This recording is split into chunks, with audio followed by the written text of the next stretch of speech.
Budaya, warisan, refleksi cerminan dalam setiap kehidupan. Pustaka Negeri Sarawak menyimpan pelbagai khazanah yang perlu kita teroka. Apakah cerita dan rahsia yang belum terungkai di sebalik khazanah yang berharga ini? Segalanya akan kita selami di dalam Khazanah Kenyalang. Duit ialah satu artifak yang amat penting dalam kehidupan manusia. Walaupun dia simple, terdapat pelbagai sejarah dia di sebalik duit tu. Beza dia antara James Brooke, Charles Brooke, Charles Brooke, iaitu portrait dia. Nilai silver tu semakin meningkat. Inilah koleksi mata wang Brooke yang sukar diperolehi di mana-mana. James Brooke telah mula memperkenalkan mata wang sendiri untuk menunjukkan kekuasaannya dan memudahkan urusan pentadbirannya semasa mula-mula memerintah Sarawak. Duit shilling pertama yang dikeluarkan oleh James Brooke adalah shilling yang ada gambar binatang teledu ataupun badger dalam bahasa Inggeris. Ini ialah simbol haiwan yang menjadi satu simbol Sarawak pada waktu itu. Di bahagian belakang shilling ini ditulis dengan tulisan Jawi mengikut kepada nilai dan tahun shilling tersebut dikeluarkan. Haiwan teledu ini juga dapat dilihat pada jata Sarawak pada zaman Brooke. Ini boleh dilihat pada bangunan lama Pejabat Pos Sarawak di Kuching. Ciri-ciri utama yang ada pada shilling tersebut ialah material pembuatannya, iaitu perak, tembaga dan gangsa. Selain itu, pada setiap zaman Brooke mempunyai perbezaan nilai mata wang. Disebabkan oleh ekonomi yang semakin meningkat, maka semakin banyak rakyat Sarawak dapat memiliki duit. Ini seterusnya mengubah sistem dan nilai mata wang yang dikeluarkan oleh Brooke. Coin and currency note ni adalah yang pustaka perolehi adalah mengenai urusan penggunaan mata wang pada zaman Charles Brooke. Kita beli dalam bentuk album, dalam bentuk duit shilling dan duit kertas pada zaman itulah. Sebelum penggunaan duit shilling tu kita pada zaman permian tu kita menggunakan sistem barter di mana pertukaran berlaku. Untuk membuat penilaian harga duit lama ini, perkara yang menjadi perhatian bagi pengumpul shilling lama ialah apakah tahap kesukaran menemui satu-satu shilling itu, dan ini dinilai melalui jumlah pengeluaran shilling tersebut. Semakin sedikit pengeluaran, maka semakin bernilailah duit itu. Inilah yang menjadikan duit lama mempunyai nilai yang amat tinggi untuk peminat koleksi barang lama. Material juga memberikan nilai kepada harga shilling, dan shilling yang dihasilkan dengan material perak bernilai lebih tinggi berbanding tembaga. Pengeluaran duit Brooke juga amat terhad dan digunakan dalam beberapa kawasan di Nusantara sahaja. Ini juga menjadikan nilai duit ini lebih tinggi disebabkan kesukaran untuk mendapatkannya. Kalau ciri-ciri pada coin keluarga Brooke tu terbandingkan beza dia antara James Brooke, Charles Brooke, Charles Brooke, iaitu portrait dia, iaitu muka yang di obverse atau hadapan coin itu ada muka tiga-tiga orang ni, dan ke belakang dia ada yang dia hampir sama dengan East India Company yang ada bunga reed tu. Itu design dia, kecuali yang beza antara East India dengan yang Brooke family. Yang silver dia pakai yang bukan bunga lagi, dia pakai yang tali. Di mana nilai silver tu semakin meningkat. Dan kalau kita cetak coin tu, kalau bahan yang dipakai lebih tinggi daripada nilai muka, kita panggil intrinsic value tu kan, lebih daripada nilai muka, kita terpaksa cari bahan gantian. Dan bahan gantian tu yang muncul masa tu kita pakai copper nickel, iaitu sejenis alloy yang kita boleh pakai. Itu beza dia. Nilai sen pada duit shilling keluarga Brooke meningkat mengikut kepada era pemerintahan.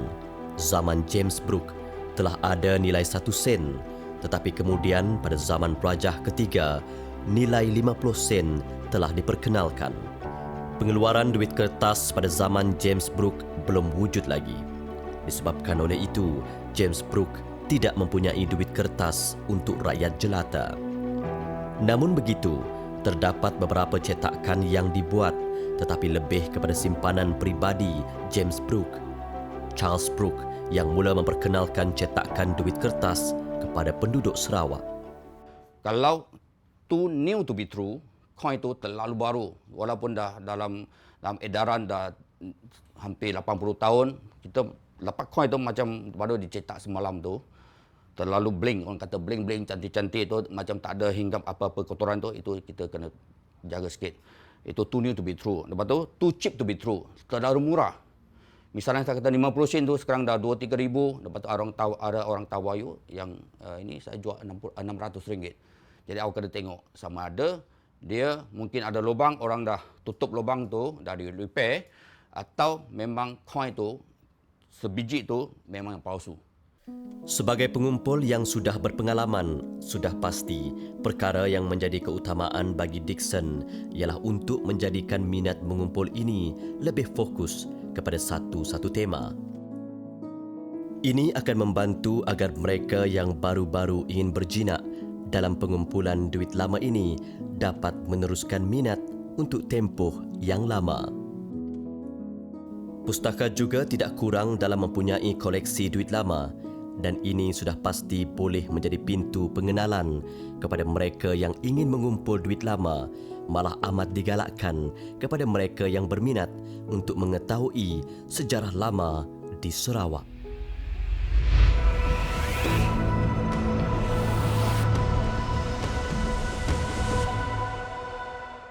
Koleksi yang diperolehi pada tahun 2010 ini ialah merupakan satu koleksi penting dalam simpanan Pustaka Sarawak.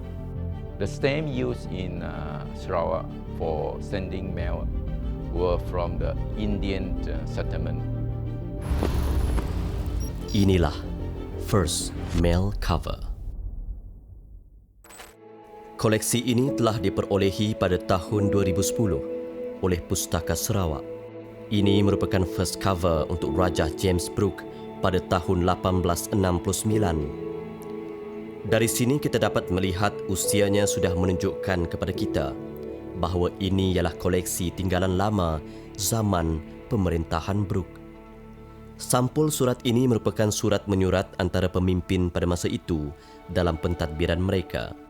Surat menyurat daripada Brooke untuk keluarganya di luar negara juga terdapat dalam koleksi ini. First day mail cover ni dia biasanya commemorate lah beberapa ataupun peristiwa-peristiwa yang berlaku dekat Sarawak lah. Contohnya kalau first day mail cover yang pada tahun 1946 ada satu first day mail cover yang commemorate kita victory ataupun pembebasan kita daripada Japanese occupation. Ada satulah pada tahun 1946. Zaman Brooke sudah banyak kemajuan yang cuba dibawa oleh pemerintah pada masa itu. Ini untuk memudahkan proses pentadbiran dan juga memudahkan urusan dengan dunia luar Sarawak. Untuk mengutus surat pada zaman itu, perkhidmatan ini telah diuruskan oleh pejabat daerah. Mereka akan menghantar surat melalui jalan air, iaitu sungai, memandangkan perhubungan antara satu tempat ke satu tempat pada masa dahulu adalah lebih mudah menggunakan sungai. Dalam membawa dan mengutuskan utusan-utusan penting kepada rakyat, Brooke telah membuat sistem pos yang juga memudahkan sistem persuratan di Sarawak. But it wasn't introduced here for Sarawak until 1869. So when James Brooke became the first Raja in 1841, the stamp used in Sarawak for sending mail were from the Indian settlement because we are under the British Empire or Protectorate. So then they set up this Strait settlement. So sometime in 1867, the Strait settlement start to use their own stamp from Strait settlement, which comprises of Penang, Malacca, and Singapore. So following suit, 2 years later, in 1869, Sarawak decided to issue its own stamp. The design of the stamp is a portrait of the first Raja, James Brooke. But unfortunately, James Brooke passed away in 1868. Dr. Ong ialah antara pengumpul stem yang sangat berpengalaman. Beliau telah mengumpul stem sejak 30 tahun lepas. Pada awal pembabitan beliau, Dr. Ong bermula dengan mengumpul stem secara rawak. Namun begitu, apabila semakin meningkat usia, Dr. Ong mula menjadikan pengumpulan stem beliau lebih berfokus kepada satu tema. Ini bermula daripada perhubungan surat menyurat antara keluarga Dr. Ong dengan keluarganya di Tanah Besar China dan Singapura. Dari surat menyurat inilah beliau mendapat stem dan mengumpulnya. Sebagai pengumpul stem, beliau amat menggemari koleksi stem Sarawak, lebih-lebih lagi koleksi stem keluaran zaman Brooke. For example, for myself as a Sarawakian, so definitely we are interested in the history of Sarawak, and particularly the Brooke dynasty. So that is a good start. In fact, most Sarawakian will collect Sarawak stamp, which naturally means the stamp issued during a Brooke era.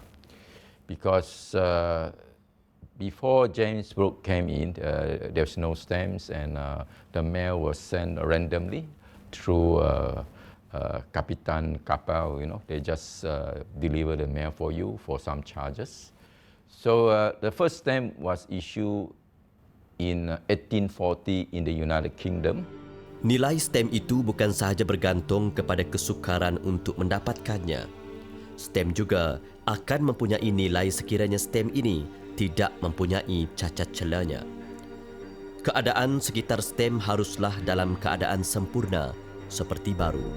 Stem yang lebih bernilai sekiranya stem tersebut belum lagi dipisahkan daripada sampul surat. Inilah yang digelar sebagai cover. Di sinilah nilai stem akan lebih meningkat kerana stem ini dapat menceritakan lebih banyak perkara kepada pengumpul stem. Bernilai 3 sen pada waktu itu, stem ini pada asalnya hanya sah untuk digunakan di dalam Sarawak lama atau juga digelar Kuching kini. Stem ini juga sah untuk digunakan di Singapura. Sekiranya perlu untuk menghantar surat keluar daripada kawasan Singapura ini, maka stem Strait Settlement akan digunakan. Bagi pengumpul stem seperti Dr. Ong, untuk mendapatkan kombinasi stem iaitu daripada Strait Settlement dan Sarawak adalah satu perkara yang amat menarik perhatian kerana nilainya lebih tinggi. Selain itu, untuk memudahkan pelarasan sistem pos dunia, maka Universal Postal Union atau UPU telah ditubuhkan. Sarawak pada waktu itu telah mengikuti standard ini agar memudahkan hubungan luar Sarawak. Melalui UPU inilah satu standard pos dunia telah dibuat dan ini membantu dalam menentukan nilai dan kos pengeposan surat dunia. Ilustrasi pada stem juga berubah pada satu-satu masa. Ilustrasi pemandangan, tumbuhan, etnik di Sarawak dan sebagainya mula diterbitkan. Ini seterusnya menjadi satu cara dalam mempromosikan Sarawak di mata dunia dengan memperkenalkan kebudayaan tempatan.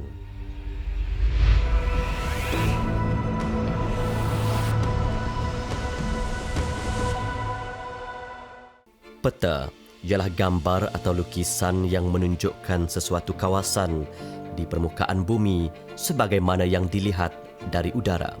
Peta Sarawak itu merangkumi yang terawal adalah pada tahun 1940-an sehingga kinilah.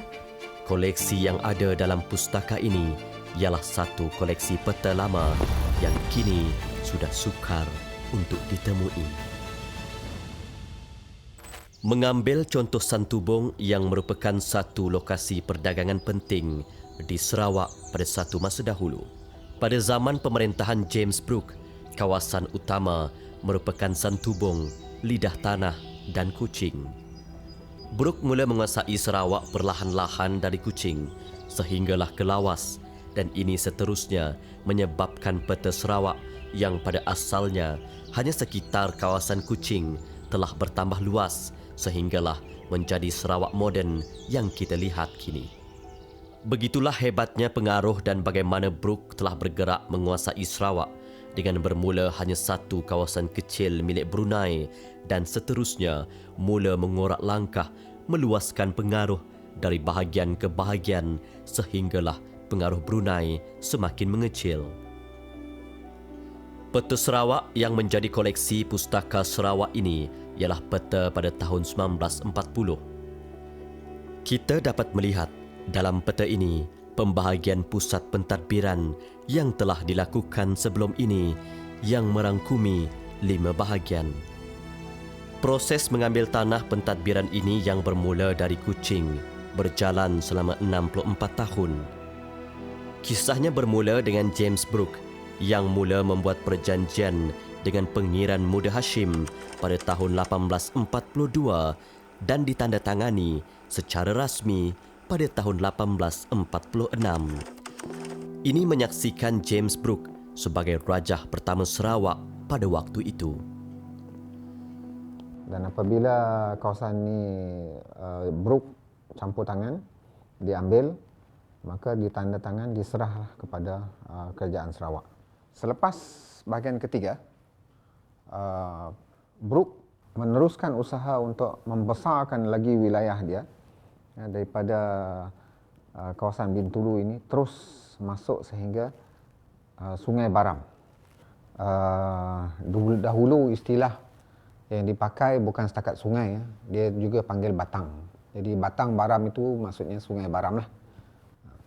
Jadi di kawasan ini agak mengambil masa yang lama untuk diluluskan oleh kerajaan British. Kerana pada waktu 1882 ini, di bahagian utara di Sabah, British North Borneo Company ini, British North Borneo ini, mereka mengambil wilayah pula daripada utara Sabah. Selepas bahagian ini berjaya dikuasai, Brooke kemudian mengambil bahagian yang kelima, iaitu bahagian Limbang. Perluasan Brooke akhirnya berakhir dengan pengambil alihan Lawas pada tahun 1906. Ini merupakan satu berita sedih bagi pemerintahan Brunei kerana Lawas bukanlah diambil melalui perjanjian tetapi sebaliknya akibat daripada krisis penduduk tempatan yang enggan menjadi sebahagian daripada Sabah dan memilih untuk menjadi penduduk Sarawak. Daerah Lawas ini kemudiannya dibentuk bersama dalam Limbang sebagai sebahagian daripada bahagian Limbang. Proses peluasan Sarawak ini merupakan proses yang amat panjang dan mengambil masa selama 46 tahun dari tahun 1842 sehingga tahun 1905. Baiklah, ini peta tahun 1947 menunjukkan lokasi Tanjung Api ke Tanjung Kuk kalau dalam bahasa tempatan lah. So bermula daripada Tanjung Api di sini yang memisahkan sempadan Sarawak dengan Kalimantan. Di sini Sarawak, ni Kalimantan di sebelah tu, dan seterusnya ke dalam ni sehinggalah ke Tanjung Puk di hujung sini, rumah kawasan rumah api di sini. Jadi Santubong lokasi dia di kawasan ini. Ini adalah kawasan pertempatan awal sejak tahun 1 Masihi di Sarawak. Banyak bahan-bahan arkeologi dijumpai di kawasan ini. Peta Santubong ini telah diberi perhatian lebih kerana di sinilah banyak terdapat tinggalan dan penemuan bahan arkeologi selain daripada Gua Niah. Ketamadunan Santubong merangkumi kilang, pusat pemprosesan dan dikatakan pusat pengeluaran besi utama pada masa dahulu. Persempadanan Kalimantan dan Sarawak telah membawa kepada penghijrahan sebahagian penduduk dari Sambas ke Santubong. Namun begitu, penghijrahan ini tidaklah meluas. Dalam menjalankan proses persempadanan, terdapat dua perkara yang perlu difahami, iaitu persempadanan antarabangsa dan yang kedua ialah persempadanan lot-lot di antara pemilik. Untuk persempadanan antarabangsa di Sarawak, ini adalah di bawah tanggungjawab JUPEM atau Jabatan Ukur dan Pemetaan Malaysia.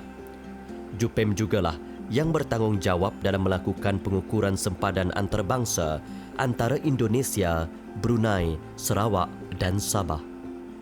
Jabatan Tanah dan Survey akan menjalankan kerjasama dengan JUPEM dan Jabatan Tanah dan Survey akan sentiasa mewakili Kerajaan Negeri Sarawak untuk memastikan kepentingan Sarawak terjaga. Pemetaan lot perlulah dibuat dengan teliti agar tidak berlaku masalah yang lebih besar di kemudian hari berkenaan pemilikan tanah dan pembinaan peta, dan ini perlulah melalui kelulusan daripada State Planning Authority. Kerajaan pada masa tersebut decide untuk memecah daripada 5 tadi, dipecah dalam menjelang tahun 1987. Kelima-lima bahagian itu masih stand, tapi dibentuk lagi another 4 bahagian. So daripada cebisan-cebisan yang asal lah, yang 5 asal, so they come up with Sarike, Kapit, Samarahan dan Bintulu. So it's 4. Daripada 5, 4 is become 9. Okay, so it's develop lagi. So kita lihat lagi, perlu lagi dilakukan supaya mudah pentadbiran di peringkat bahagian adalah lebih detail lagi. So pada tahun 2002 bahagian Mukah dan Betung telah dibentuk yang menjadikannya 10 dan bahagian yang ke-11. Oleh itu, kita dapat lihat bahawa dari zaman Brooke telah berlaku perubahan daripada 5 kepada 9, 11 dan yang terkini ialah 12 bahagian. Pertambahan bahagian ini telah membawa kepada pertambahan pejabat pentadbiran yang baru. Jabatan Survey akan memastikan supaya pembahagian tanah tidak bertindih dan dari sinilah banyak perkara perlu diuruskan. Malah dengan adanya pertambahan bahagian ini, maka lebih banyak pembangunan dapat dibawa dan disalurkan dengan lebih mudah kepada satu-satu bahagian. Pentingnya untuk melihat peta juga ialah untuk memperkemas sistem pentadbiran, dan inilah yang telah dibuat oleh pemimpin terdahulu dan disambung oleh legasi kini.